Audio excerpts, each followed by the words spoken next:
Welcome back to Red City Resin, where you get a new resin tutorial every week.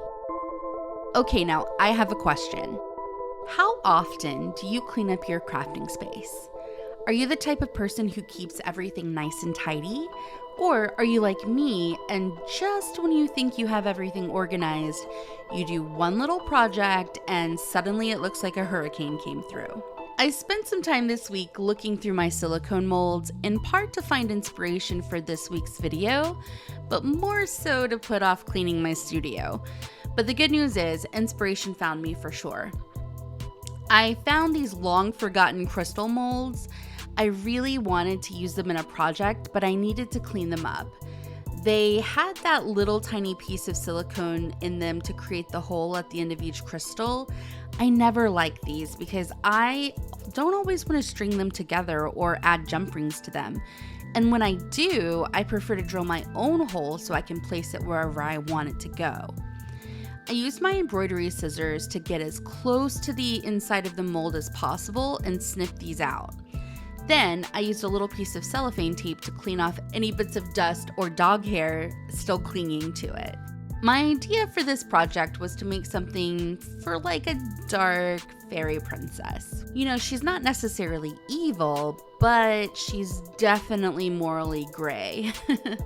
I wanted the crystals to look like they were swirling with dark magic inside. I poured some Let's Resin UV resin into this little silicone cup. This cup actually came with the resin and it's so cute. It's also super helpful. I added some black pigment from a different UV starter kit. I can't recall what the brand was, but this pigment isn't that great. But I had it on hand, so that's what I used. I dropped in 3 drops, then swirled the pigment through the resin to create wisps. I poured some of the resin into the first mold, going slowly to make sure I didn't pour in too much pigment. I wanted to make sure it was going to cure really well, and sometimes pigment can make your resin cure soft or not cure at all. So I really wanted that ratio to stay mostly resin. I rotated the mold back and forth to coat the surface with the first layer of resin. Then I turned on the UV lamp while I continued to move the mold. This created a feeling of movement in the wisps, which I really liked. I found this set of color shifting mica while shopping in the clearance section at Michael's. Can I tell you, there's very little that I love more than a good clearance find.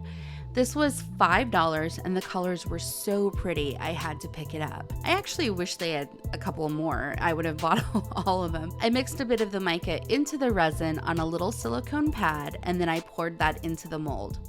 Again, I rotated the mold to spread this out and I gave it a really long cure to make sure it set up properly.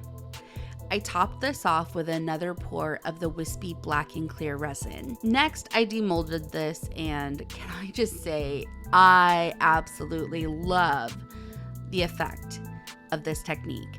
The movement, the shimmer, and of course that wispy black and clear movement inside of it. It created such a cool piece. And I thought about turning this crystal into a necklace, but then I had an even better idea. I used that same technique with a slightly smaller mold to make 2 more crystals. These next few steps got a little messy, and if I were to ever do this again, I would definitely use E6000 glue, but I didn't have any on hand. It's somewhere under one of the doom piles in my studio. So instead, I used the UV resin to connect these 3 crystals together. This, of course, resulted in a lot of random drips all over, which I wasn't super happy about, but sometimes that's just how these spur-of-the-moment projects happen. I didn't have a game plan going in, so, I just had to roll with it. The moment I saw the 3 of them together like this, I just knew that this would make a gorgeous hair accessory. So I pulled out this little hair comb. I believe I got these from Amazon. Maybe I got them from Hobby Lobby. I'm not really sure. I'll try to post a link to some examples in the description below if you want to try this project out. If you find these suggestions for products helpful, let me know in the comments. I know when I watch videos, I always love to know where the creator found their supplies because sometimes you just can't find the same thing because you don't really know where to look. And around here, there is no gatekeeping. I'll let you in on all of my secrets. I used my resin to attach the crystals to the hair comb. Again, a good strong glue would have worked way better here. It would have taken a little bit longer, but I definitely would not have had so much mess all over the place. I almost wanted to start over, but that's just not me. Anytime you're making art, there's always an ugly phase, and that's totally okay.